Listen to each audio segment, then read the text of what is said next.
Hello, I'm Christian Fraser. You're watching Context on BBC News. President Biden announces new sanctions on Moscow as Western leaders unite to condemn Russia's invasion of Ukraine. Putin is the aggressor. Putin chose this war, and now he and his country will bear the consequences. The Russian onslaught began just before dawn with an offensive by land, sea and air and a barrage of missiles on multiple targets. As Russian attack helicopters and fighter jets honed in on the Ukrainian army. Ordinary people have been trying to escape with long queues of traffic on the roads. The UK, alongside other rich countries, agrees a devastating package of sanctions targeting Russian individuals and businesses. Meanwhile, tonight, EU leaders have agreed sanctions on Russian finance, energy and the transport sector. Tonight, with the context, Amanda Renteria, the former advisor to Hillary Clinton, and the retired Brigadier General Kevin Ryan, former US Defense Attaché to Russia and now a senior fellow at Harvard Kennedy School.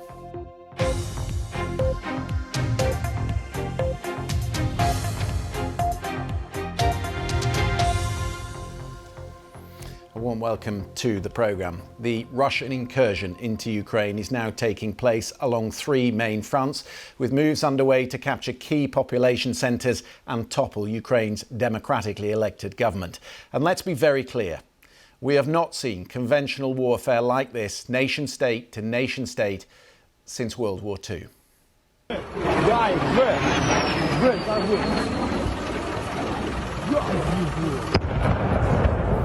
The Russian military has today launched over 100 missiles, some of them cruise missiles, into Ukraine. This one hitting the Ivano-Frankivsk airport in western Ukraine, south of Lviv. They've also targeted the air defences, barracks, ammunition warehouses, 11 airfields. One of them, just 20 miles from Kyiv, was taken by Russian paratroopers. Russian fighters say they have also seized Chernobyl. The heaviest fighting is around Kharkiv, Ukraine's second largest population centre in the northeast, less than 30 miles from the Russian border. But there is also a move on the capital from neighbouring Belarus in the north, as well as an assault from the south led by Russian troops from Crimea. And there are reports tonight of dozens of military and civilian casualties. We will cover all angles of the day's events. We have the right guest to do that. But let's start tonight in Kyiv with Clive Myrie, who is there for us. For weeks, Clive, the Russians told us there were no plans to invade. The Americans, they said, were hysterical. We were fools to believe it. And now we know the truth. And this could have devastating consequences for Ukraine. It could, absolutely, Christian. Jens Stoltenberg, the Secretary General of NATO, made it clear that all those assurances that the Russians put out over the last few days and weeks, they were all lies. They were lies. Vladimir Putin had made up his mind a long time ago what he was going to do, and today he executed that plan. And as you say, it puts the people of this city, close to 3 million, and across the country, many millions, puts them in grave danger. Remember, 190, according to US and Western intelligence estimates, 190,000 Russian troops encircled this country for weeks, to the north, to the east and to the south. And what we heard at around 5 o'clock this morning was the sound of air raid sirens going off, an announcement in Russia from Vladimir Putin that a major attack had taken place, and then the sound of the bombardment. Cruise and ballistic missiles being used, attacking military targets, according to the Russians. Then you had the ground assault, armoured personnel carriers and tanks crossing over the border. And consequently, you've got fear and a sense of dread in this city that everything that the West was talking about has actually come to pass. And as a result, we're seeing panic and that sense of fear. It just hangs in the air here, Christian. President Zelensky did speak to the nation earlier today, swapped his suit for his military fatigues, Clive. What has he told us about the way the Ukrainians plan to fight back?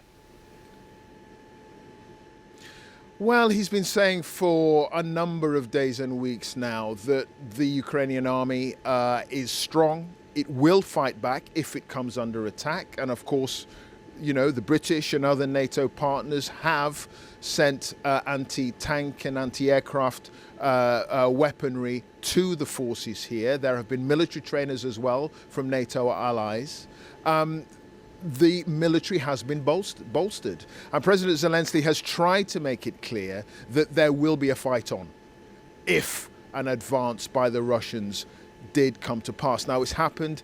He's going to have to hope that his military do come to the fore and are able to deal with the onslaught. But him taking off his suit and putting on, his military fatigues, remember, this is a man who was an actor. He played the role of a president in a very popular TV program here. And there are some who would suggest that perhaps he is in way over his head. It's unclear which politician would be able to deal with, a ground, air and sea attack from Russia of all countries, one of the second biggest military in the world, next to China. But there's a sense that he is in way over his head and he doesn't really know what to do. But he's trying to mollify his people. He's trying to give them assurances that things will end up okay. But people are voting with their feet, and we saw those pictures of long lines of traffic trying to get out of this city earlier on today and out of the main centres of population to get to places of safety. Agence France Presse reporting in the last 5 minutes, Clive, that 100,000 people were displaced today. The Prime Minister of Moldova says they've already received 4,000, but presumably we need to prepare for a humanitarian catastrophe. Tens of thousands of people heading across the border. There's absolutely no question of that. You've talked about the fact that this is the kind of nation-state to nation-state battle that we haven't seen on the continent of Europe for such a long time, and that those refugee flows that are likely to come from this conflict are something we haven't seen for a very long time either. And frankly, the neighboring states and further west in Europe, they're going to have to prepare for this. And there is a sense that the refugee crisis potentially could be devastating, with many, many people not potentially being able to find the shelter that they need. Clive Myrie will be back later this evening with the 10 o'clock news from Kiev. Clive, for the moment, thank you very much indeed. Thank you. General Ryan, Clive was just saying there that there is a fear that President Zelensky might be out of his depth here. It's critical that he is given the communications, the intelligence, the support to be able to lead his country from wherever that may be. Would you imagine that there is a plan afoot that NATO is now helping him with? I think NATO is providing a lot of help to President Zelensky, and to be fair to President Zelensky, I think every major actor is out of their depth at this moment. We're in an unprecedented situation in the 21st century, and not since World War II have we had such a conflagration unfolding on the stage in front of us. So I give him a little bit of leeway in how he addresses this. But NATO has made very clear commitments to Zelensky in both materials and monetary support and so on. I think, and the sanctions are important too. So I think there is an adequate response going on right now in terms of NATO. As far as the Ukrainian military is going, I think they're performing admirably. I think some units are fighting better than others, but the reports across the board show that there is a fight going on. Amanda, as General Ryan rightly says, no leader is ever prepared for something on this scale.